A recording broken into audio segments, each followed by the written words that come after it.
Hello, good evening from Medyascope TV. We are in our studio in Istanbul, and I have Paul LEVİN with me in the studio. Paul, welcome. Thank you. He is the founding director of the Stockholm University Institute for Turkish Studies. Thank you very much for having accepted our invitation. You have a tight schedule. Yeah. And you are used to talk about Turkey, but we will start with Europe today. Right. Specifically, we will talk about the populist right-wing movements. And yeah, so you're from Sweden, and Sweden has just had the elections. So what happened in the elections? Right. It's actually what is happening because it's still ongoing. Yeah. We just received the complete results today, even though the elections were held on the 9th. But it's not the final result because they're now doing a recount. I think that might be in on Friday. But this is one of the few times that, as you mentioned, I am the director of a research institute that focuses on Turkish politics. So I typically comment on and follow Turkish politics. That's quite exciting, I can tell you. But this is one of the few times where I think Swedish politics might be more exciting and interesting than Turkish politics right now. Because we have a situation now where we have a tradition in Sweden of having had left and right-wing bloc politics for a number of decades. And right now, one could say that there has emerged a third bloc, almost, a nationalist bloc, if you will, with a new party. It's not a new party, but it's a party that's gained significantly, the Sweden Democrats. And they've come in, and because of their size, they make it so that none of the other two blocs can get a majority on their own. This is the new thing. This is sort of the new thing. Well, it's not a new thing really, because we had the similar situation in the past period.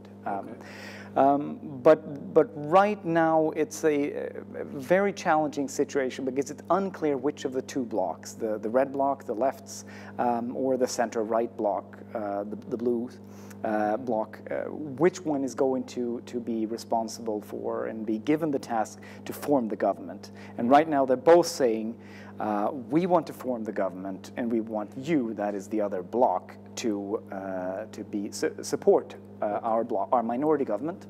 Okay. And both are saying there's no way we'll do that. So there's a bit of a stalemate right now. And it's interesting to point out that we wouldn't have this stalemate if either of the other two blocs, or if a number of parties in either bloc would just cooperate with the Sweden Democrats. So we have this situation, this stalemate, because right now none of the established parties want to formally collaborate with the Sweden Democrats. So they won't collaborate with the Sweden Democrats, the right wing, the nationalist bloc, so to speak. But what about a possible grand coalition? That is one of the possibilities right now. And there are some people who are advancing this idea, like you had in Germany. I think that's quite unlikely, to be honest with you. The Social Democrats, they define themselves as a sort of against the moderates, which is the largest party to the center right, the Conservatives. Whereas the Conservatives and the alliance, as they call them, on the center right, they define themselves to a great extent as standing in opposition to the Social Democrats. But of course, I mean, if no other alternatives pan out, it's not unthinkable anyway. Right now, our current Prime Minister, Stefan Löfven, the Social Democrat, what he wants to do is he wants to break up the alliance of the opposing bloc. He wants to have two of the center parties, center-right parties, so the Liberals and the Center Party. He would like to collaborate with them. Not with the moderates? Not with the Conservatives, Liberals. Right. So okay. the alliance consists of the Conservatives, which is the largest party, and then you have the Center Party, you have the Christian Democrats, and then you have the Liberals. Okay. And he wants to break out two of those, ideally. How likely is this scenario? Well, it's not. That's I think more likely than a grand coalition. But right now, the alliance and the Center Party and the Liberals are saying our first choice and our preference is to form a government with the alliance, because they have also campaigned a very harsh campaign together as an alliance in 2 consecutive elections, and in fact formed a government in the election before that. They've campaigned against the Social Democrats and the sort of red-green alliance right now. Well, in Turkey, we know that in Scandinavia in general, maybe particularly in Sweden, Social Democrat parties has a strong tradition, you know. And it's been, the Social Democratic Party has been always the first comer in the elections, as I have heard. Right. So what are the reasons that caused that social democracy has also lost a bit in Sweden? That's a good question. I mean, I think there's a lot of soul searching within the Social Democratic Party right now, and there are different explanations. When they are asked why they're losing, they're giving different explanations. One of them is that it's part of a broader trend right now in Europe and elsewhere. You have a sort of a right-wing wings. And the Social Democrats suffer from that. To extent, it is perplexing because the Swedish economy is doing very well. I mean, you have low unemployment. It's at 6%, but the unemployment for native-born Swedes is at 4.4%, which is pretty much no unemployment, meaning that the people who are unemployed are in transition often. Well, very much unlike in Turkey. Yes, unlike in Turkey, and those are accurate figures as well. And you have, I mean, high growth for an EU member state and a sort of developed economy like Sweden. We have, I think, our economic growth is at 3.7% or something like that. So, by comparison to other EU member states, it's very high, but I would argue it's almost as if they are victims of their own success, in fact. So in contrast to how a lot of the international media coverage depicts Sweden as sort of a country in crisis and where social democracy in crisis, what you have is you have a number of parties now, none of which really want to fundamentally alter, fundamentally dismantle the basics of the welfare state in Sweden. So, I mean, there is disagreement over how high or low the taxes should be, but they're not radical disagreements. There are disagreements about welfare benefits and the extent of social welfare programs and so on, but to me, as somebody who also lived a decade in the United States, when I came back to Sweden, I saw people on the left, they were up in arms that the center-right government at that time, the Alliance, which was in power when I came home, that they were dismantling the welfare state, whereas in fact, to my eyes, they were tinkering on the margins to a great extent, right? So there are so many benefits and so on that are well entrenched that it's very difficult to do anything very radical about it. So in that sense, that means that the Social Democrats kind of, even though they're to a great extent responsible for creating Sweden as it is, not solely, but still, they lose their competitive advantage a little bit, right?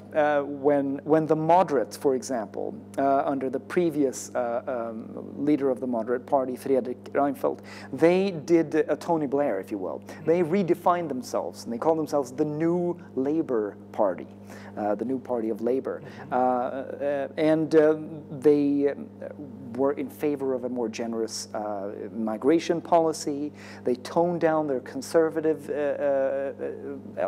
components and policy proposals. About the moderates, right? I'm talking about the conservatives, yes, right. And they're called the conservatives in Sweden, but if you compare actual policy proposals with other conservative parties, Sweden is always further to the left. Yeah. But still, the moderate now, the conservative party, they moved to the left. They encroached on social democratic territory to a certain extent. And I think that also helps explain why the Social Democrats have lost. Now, what that means also then is that you have a movement toward the center, I think, and there becomes a less clear difference between these two traditionally opposing big forces in Swedish politics, the conservatives, the Social Democrats. in addition, whereas the old sort of axis of political alignment and disagreement was the sort of left-right axis, if you will, between laborers and capitalists. That, with the Swedish welfare state, which is a regulated capitalist economy with generous benefits and high taxes, it's not a socialist system by any stretch of imagination. That axis sort of also loses its importance. Instead, what you had is we've had a rather generous migration policy in Sweden over the past few decades.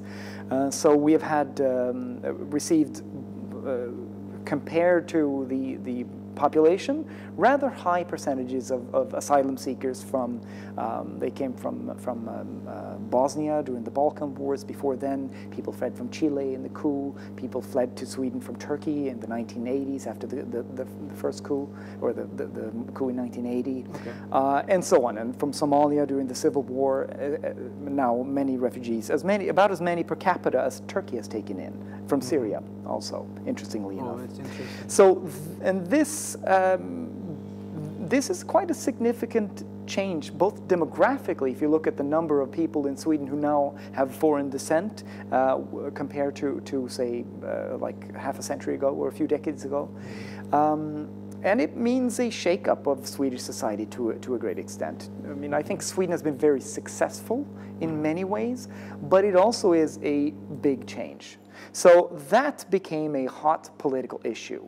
And there was very little, I would argue, disagreement among the established parties on this issue. The migration. The migration issue and integration. The conservatives tried a little bit, and they were always slightly more skeptical, but yes, but especially under Fredrik Reinfeldt, this new moderates, as I mentioned, where they profiled themselves as moving to the left, they moved away from sort of kind of polemical anti-immigrant proposals. And I think that left a space. Vacuum. Yes, it left a vacuum now. Yes. So now you have the rest of the parties clustered kind of in the middle, and all of a sudden there is a wide playing field for an anti-immigrant party, populist party, which is what we had emerge. Okay, then we have talked about why Social Democrats lost. And now let's talk about a bit why Sweden Democrats also won, because what are their characteristics, and then we can also jump to other countries in Europe. Right. Maybe we can compare a little bit. So do they have neo-Nazi roots? They do. Mm-hmm. They really do. And part of the explanation of why the Social Democrats in the most recent two elections have lost is not complete unless we also talk about the Sweden Democrats, because right now what's happening is that the largest union labor organization, which has a very strong institutionalized relationship with the Social Democratic Party, their members, many of them have moved to and voted for the Sweden Democrats. And that is quite, yeah, so there's been a movement away both from the Conservative Party, the moderates, but also, and more increasingly, more importantly, from the Social Democrats to the Sweden Democrats. So that's part of also the explanation and for more why. From Social Democrats. It's more from the Social Democrats. This is the interesting part. It is kind of interesting. So the Sweden Democrats, they were formed in 1988, and they were formed by people who were directly tied with and working with various neo-Nazi parties and the sort of Swedish radical racist movement. The Nordiska Rikspartiet is a Nazi party, for example. Bevara Sverige Svenskt, keep Sweden Swedish, for example. Another sort of at that time powerful anti-immigrant racist movement. They emerged out of this environment. In fact, one of the founding members was not a neo-Nazi, but an actual Nazi, a former volunteer to the Waffen-SS forces in Germany fought in World War II. So, and I mean, they even had to Some of their earlier party leaders, the leader of the Social Democratic Youth Movement, were actual Nazis. They had to install a prohibition against wearing uniforms and doing Sieg Heil movements and so on at their meetings. So they have really very brown roots early on. But they experienced, they tried they were also at the same time, I think, an attempt to become more of a normal party than the neo-Nazi parties ever could be, right? So they at least tried to hide their neo-Nazi connections. Swedish effect, I yes, think. Yes, maybe. Yeah. But they failed in local elections, so they only gained a few seats in parliament, not in parliament, in local elections early on in the 1990s. And part of the reason they failed was because they kept having these neo-Nazi affiliation very clearly. So along comes a young man by the name Jimmie Åkesson, a Swedish young student in the south of Sweden. And he joins sometime in the early 1990s, 94, 95. Shortly after he joins, a new party leader is appointed, and they start the process of cleaning up the party. Making it more of a sort of civilized party, if you will. In 1998, they received financial support from the Front National, from Le Pen, French, yeah. Yes, French connection, and they did better. Again, they increased their number of seats in local parliaments, especially in the south, but still it was very limited success. In 2005, Jimmie Åkesson, the current party leader, took over, and he really took this notion of cleaning up the party very seriously, and he's been working at that extremely successfully. And cleaning up the party, well, from people. He installed in 2011, for example, a zero tolerance policy against racism in the party. Okay. So anybody who said something racist officially and publicly, so that it could be got kicked out. Yeah. And they changed their logo. They used to be a kind of a fascist-inspired hand with a torch with a Swedish flag. They changed it to a pretty flower instead, and they did all these things. But they have been quite serious about sort of renovating the party, and since 2005. I would say right now, in the eyes of many Swedes, the nasty brown past is but a memory. So they now see Jimmie Åkesson, who is he's an extremely skilled politician. He's a good rhetorician. He's somebody like, if you were, imagine Justin Trudeau, if he were a right-wing populist, if you will. Like, he's sane, he's balanced, he's very eloquent, and so on. So he always does well in debates and so on. So right now, there was for a long time this hesitancy, I think, among a lot of people who were unsatisfied with the Swedish integration policy, who were unhappy with migration policy also. There was a fear and a sort of discomfort in voting for the Sweden Democrats because it was not considered okay. But over the course of the years, I think they've lost the threshold to voting for the Sweden Democrats have been lowered. So in this election, there was a lot of fear because they were polling in some polls very high, according to some polls, they had, they were up to 25%, so they would be the largest party in Sweden. And I think this caught a lot of people's attention also internationally, and that would be quite the shocker if they were to beat the Social Democrats and become the largest party in Sweden. Now, that didn't happen. They ended up getting 17. I mean, did you ever believe it could happen? I was a little concerned. I was a little concerned, I have to say. And it was also a kind of a nasty campaign because as they have become, I mean, in the previous election, they also made tremendous progress. It was an extraordinarily Yes. successful election for them. And that has emboldened them, and just as we saw with the election of Donald Trump in the United States, with the Brexit vote in the UK, when these kind of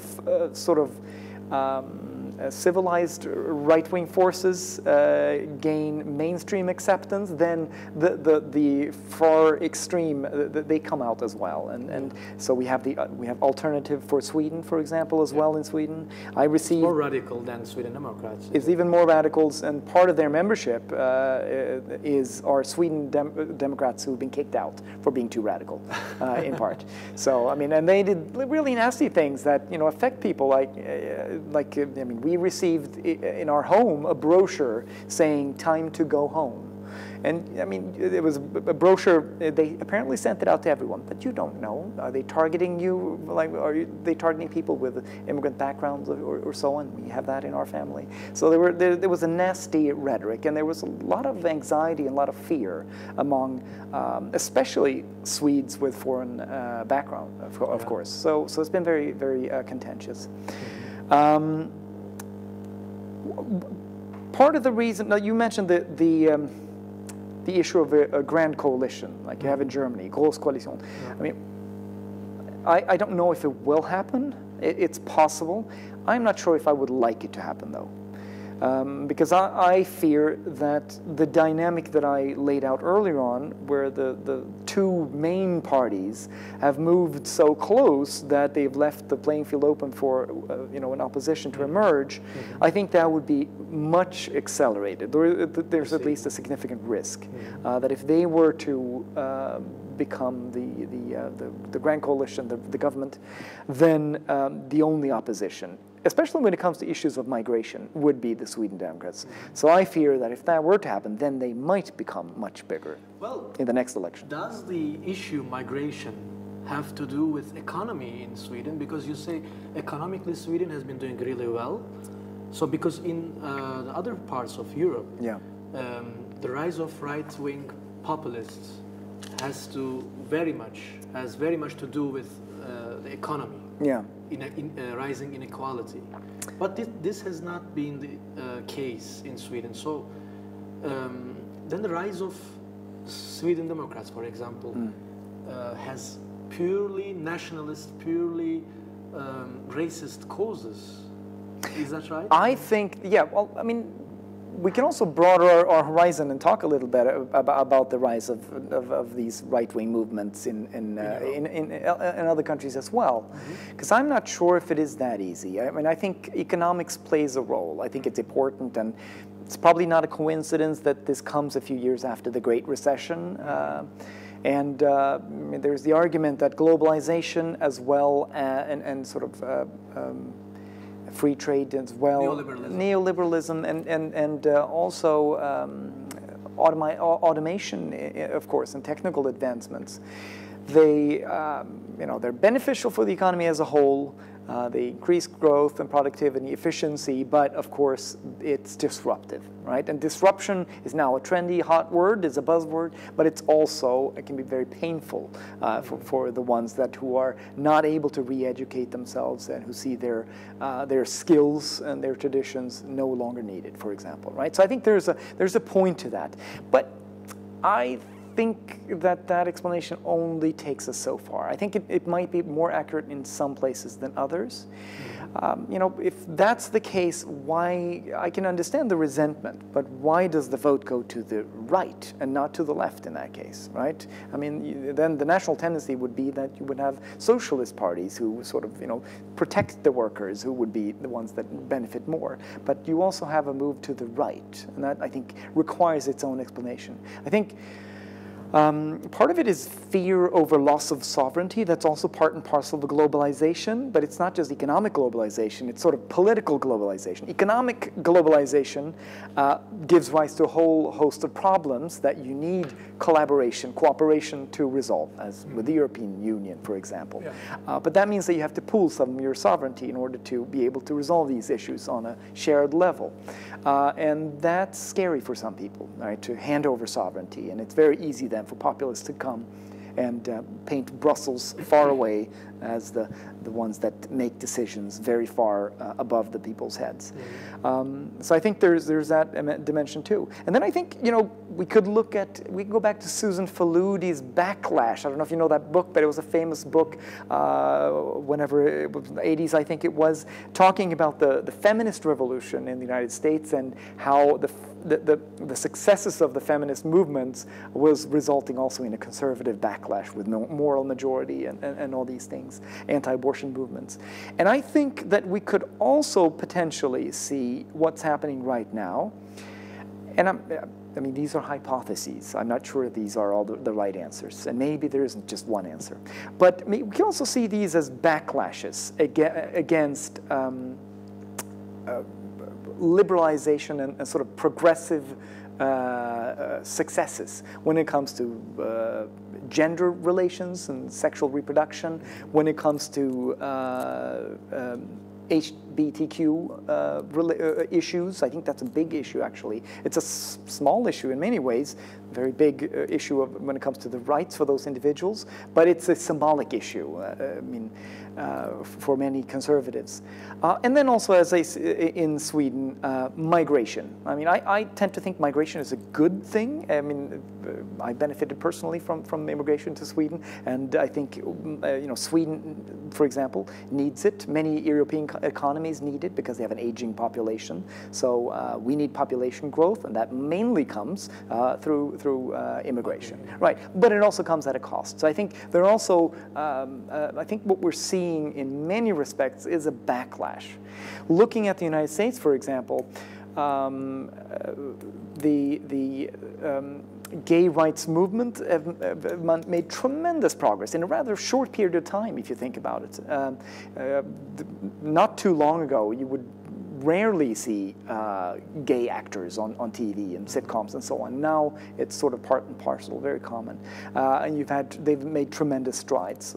So, and also generally with civil rights in the United States. It was quite unthinkable to have an African-American president not too long ago. And we think of these things as good things, many of us, but for many people on the right, they feel that these things are happening through the courts. They're not happening through democratic processes. They buy at least a narrative of these things as sort of being pushed undemocratically via legal institutions, and that it's going too far. So I think, I mean, you know, in many different ways, we're seeing a backlash also, I think, against many of these steps forward from a progressive and liberal perspective. Yeah.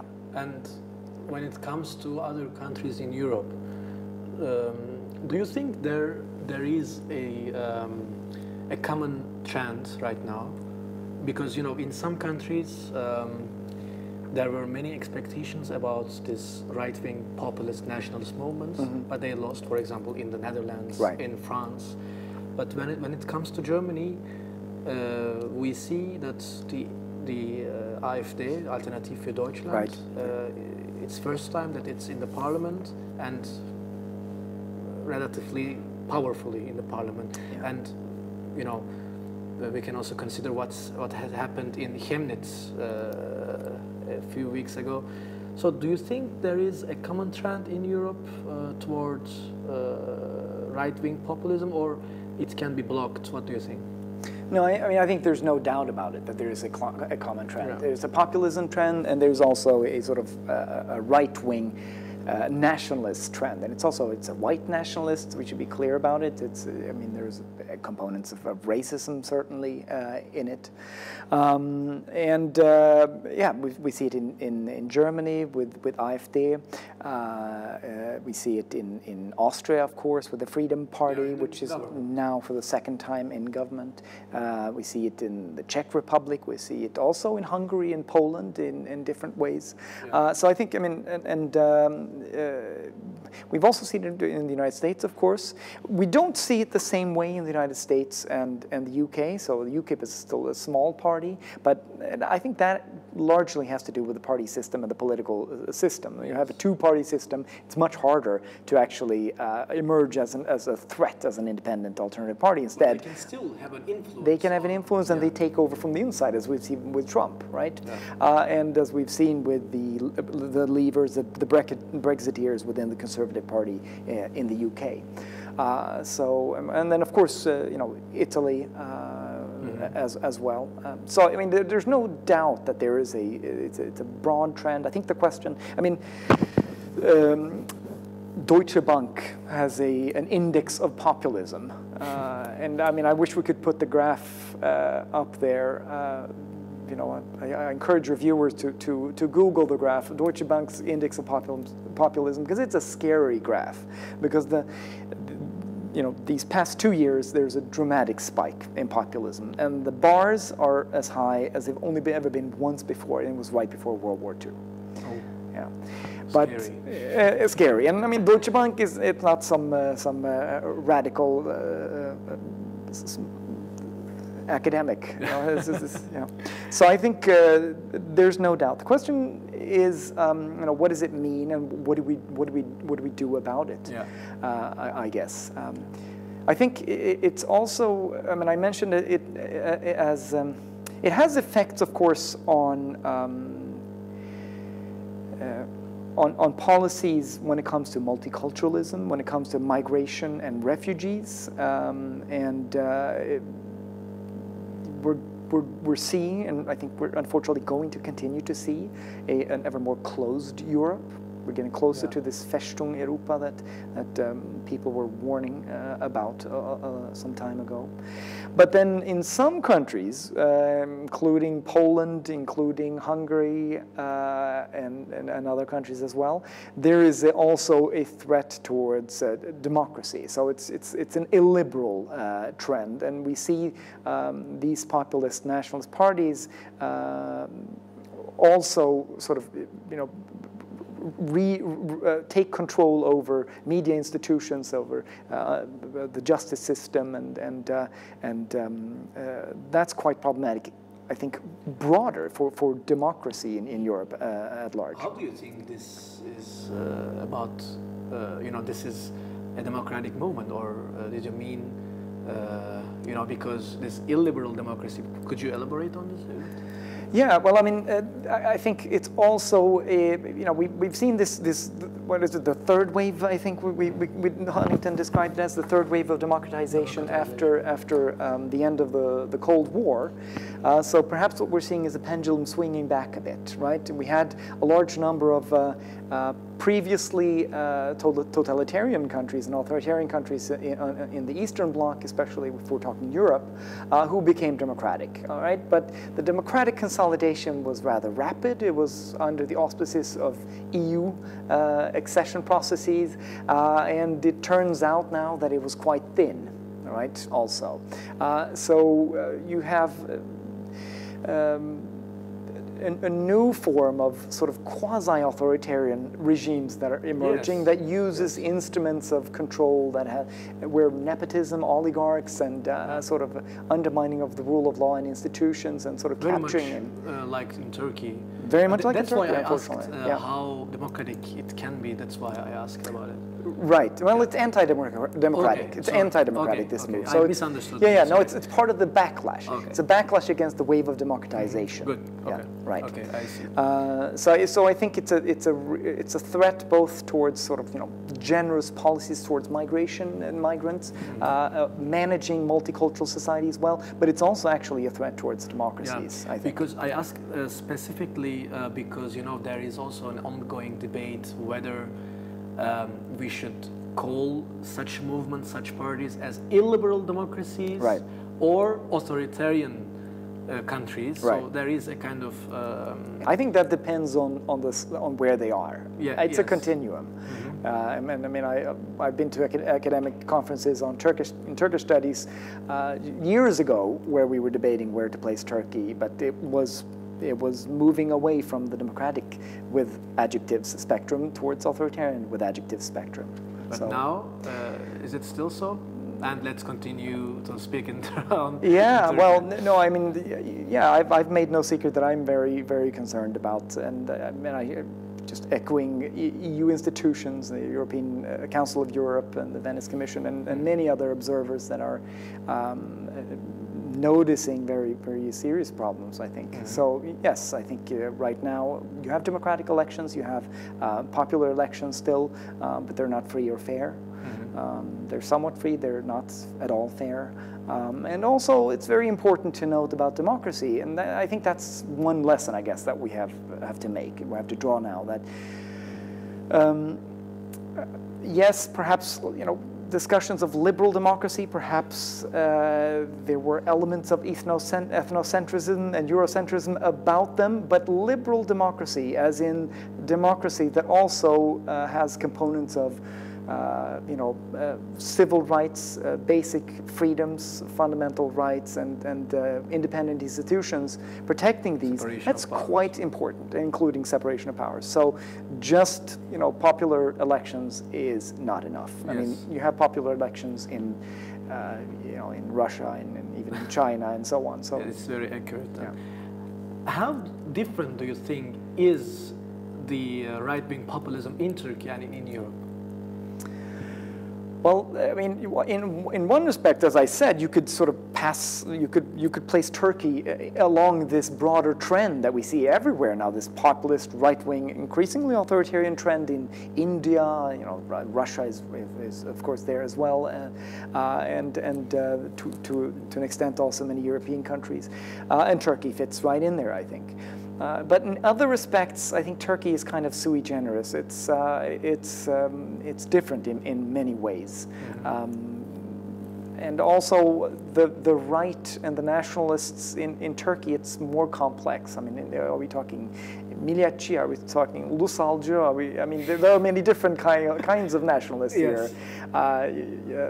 So. Rather than nationalists and non-nationalists, maybe we should talk about different kinds of nationalists here.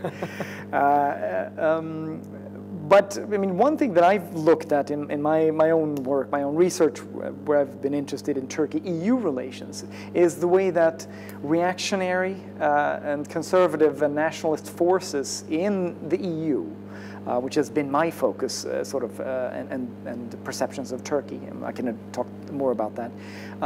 Those forces have reinforced similar forces and tendencies in Europe, in Turkey. In Turkey. Right? So, I mean, I did my doctoral dissertation looking at Islamophobia, about prejudices against Turks, about the sort of narratives and stories that Europeans told about Turkey and about themselves, and about ways to distancing, othering Turkey and so on.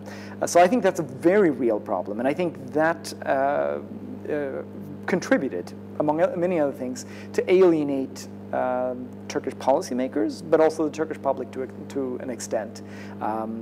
When many Turks, I think, felt, rightly so, that they weren't quite fairly treated. So when Turkey did initiate and enact significant reforms in the early 2000s, for example, we can debate the reforms, but still, there was significant movement in many areas, in abolishment of death penalty, torture, women's rights even, with the criminal code reform in 2004, etc. You know, at that time, hostility to Turkey in public perception in the European Union increased. And at that time, at the same time as the European Union opened membership negotiations with Turkey in 2005, they also did so with a unique caveat that they may not lead to full membership. So I think, you know, these things didn't go over well, and I think that undermined the European Union's sort of normative power to compel Turkey to continue with sometimes difficult democratic reforms. Right? So that's not the sole reason. That doesn't explain by itself why things happened the way they did in Turkey, but the EU accession process played a role, I think. also by empowering certain actors over others. But I think, I mean, right now you have in Turkey an extraordinarily sort of anti-Western, not right now, at the current moment it's anti-US, but I mean for years now and months it's been anti-European. I've spoken to diplomats from EU countries who say that, I mean, they read so much bashing of the European Union in Turkish media that they're just like kind of shocked by it in Turkish media. So you know, there's this mutual dynamic, unfortunately, and it's been a negative spiral. I think, you know, right now, currently, we're seeing a thaw in Turkey-EU relations. I think that's a temporary thaw, and it's kind of a shallow thaw. But yeah, so the underlying dynamic, I think, unfortunately, is still there. Yeah, and you know, we can also talk about a bit on how to struggle with right-wing populism in Turkey, right. Also in Europe in general. So there are many who think that right-wing populism can be fought off only with left-wing populism, and there right. are others who oppose this idea and imagine a new understanding of politics and economics even. What do you think about it? And are there any prospects for something like this? Yeah, I think that our answer has to be nuanced, and I think it has to be context specific. Yeah, because let's I think begin with Turkey then. Well, okay, Turkey is very difficult. I mean, here it also depends on who you count as sort of the populist nationalist. I mean, right now you have a conservative, of course, party coming out of the political Islamist tradition, who's aligned themselves with nationalists, yes. Right? And that is a quite substantial. If you look at sort of, you know, opinion polls of the Turkish population, that's a substantial chunk that you could sort of quite easily grab with that coalition. It's not a natural or easy coalition, though. So I mean, there are always in these kinds of coalitions tensions and challenges. And one of the things that I've seen in Turkish politics over the years is how the current party has been very successful in developing alliances that have been temporary alliances with groups and actors and parties that they later then have turned on, or that relations between them have turned sour, yes. And quite dramatically so, with dire consequences for the broader country. So I think Turkey is a special case. I think for the other European countries that are fending off a nationalist, right-wing, anti-immigrant, populist parties, you know, there are different alternatives, right? There are some who say, as you say, move to the left, right? You need to have a radical populist left. And you have, I mean, in the United States, maybe Hillary Clinton was the wrong candidate. Maybe you should have had Bernie Sanders instead. Or maybe you need somebody like that. Would you call him a left populist? I would think I might describe him as left populist. I am not entirely sure, because I also think that he seems quite principled in many ways. So, but he has this, but I mean, populism is an age-old concept, and you know, what exactly do you put into it? He has the populist demeanor, at least, and rhetoric, and he's, you know, a fierce politician.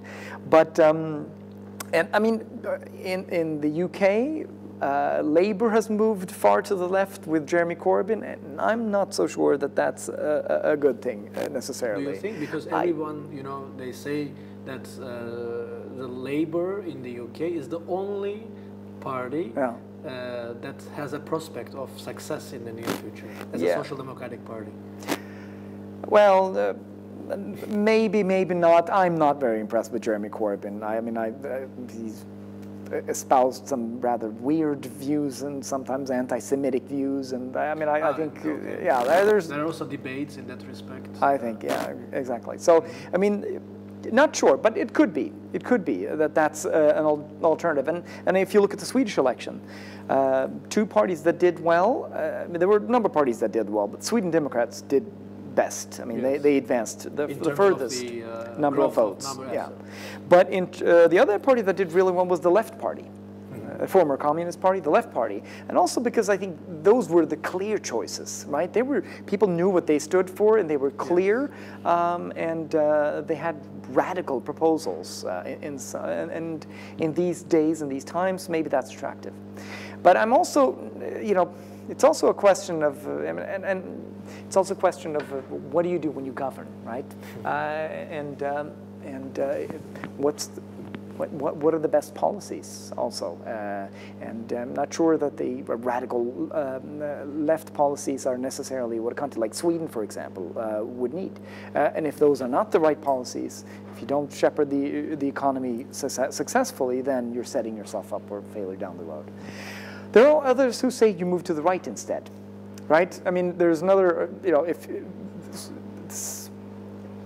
you have, for example, Rutte did this in the Netherlands, right? There's a lot of, right before the election, and Turkey played a role there, right? An unfortunate role. It helped the diplomatic spat. And I think that was a horrible but beautiful example of how these forces kind of strengthen each other, right? It was quite helpful for domestic political reasons in election campaigns, both in Netherlands and here. Isn't that the populism? It could be the populism, right, right. But it means that he also was able to fend off a challenge from the extreme right? So he stepped in, and I think, frankly, in Sweden, even though I don't support those policies, I would like the Conservatives and/or the Christian Democrats to be the party that criticizes Swedish migration policy, right? Because this is a major political, sociological, demographic transformation of Swedish society, and it's not always going so well. There are some things that we're not doing well at all. And I think then you need to have serious, rational debate, but I'd rather have the Conservatives or the Christian Democrats do it rather than a party with neo-Nazi roots. I see. Without getting that much radical. Yeah, exactly. Also because I think that the Sweden Democrats, even though they claim to proclaim support for, they claim to be a democratic party, when asked, for example, when the party leader was asked, who would you choose between Russia's Putin or France's Macron, he couldn't choose. He refused to choose, right? And the way that they also now recently defended Viktor Orban in the election in the European Parliament yesterday, I think it was, or today, it makes me very suspicious. So I think that would be bad for democracy. The way they talk about getting rid of opponents, the way they talk about cleaning out media, public service, all these are dangerous for democracy, I think. So I'd rather have the regular right wing do their job and be a right wing. I think that's better. But, of course, then there is a lot of research that says that if you do that if you adopt their policies, if you speak their language, you're playing on their turf and they'll win, and you will just end up empowering them. So I'm not sure. I think Rutte actually is a counterexample. I think that's a counter-argument. And I think that it might be context-specific. It depends on who does it, how do they do it, how good are they at doing it, and so on. Yeah. So those are two options. Move to the left, move to the right. Then there's the Grand Coalition, right, in Germany. I'm very hesitant about grand coalitions because I really do think that then you are yes, because their whole rhetoric is anti-establishment. The elites, they say they're different, but they're all the same. So they all think the same thing, and then when they rule together, you're sort of validating their narrative. You give them what they need, what they want. Yes. The counter argument to that, though, is of course, that might be the only way of getting a really nasty and potentially anti-democratic party to come to power. So we might be getting to that point where you have to accept bad solutions. Another solution is, well, why don't you let them govern? They're populist. They don't have good policy proposals. Being anti is not a governing sort of strategy. It's not a sustainable strategy. Well, yes, that could work. But look at the Freedom Party in Austria. They were in a government coalition in 2000, I think it was. They're back now. They're larger. And Salvini, we'll see how it goes in Italy, but I mean, of course, if that government were to fail, that's not quite unique in Italian politics to have short-lived governments, so it might not be so spectacular. But Salvini has impressed, right, in many ways, in terms of being the one, rather than the prime minister, who is out there, who is seen, who is heard, and who is pushing popular and populist proposals. So none of the answers are necessarily good, quick, easy fixes, I'm afraid. Yeah, so these are all ongoing issues, so we will have to wait and see what's happening. So Paul, thank you very much for coming. We are running out of time. So it was very good to have you here, and I hope we will host you once again in the future. Great. When you are always welcome when you come to Turkey. All right, okay. So, dear watchers, thank you very much for watching us. Today I had Paul Levin with me, and have a good night.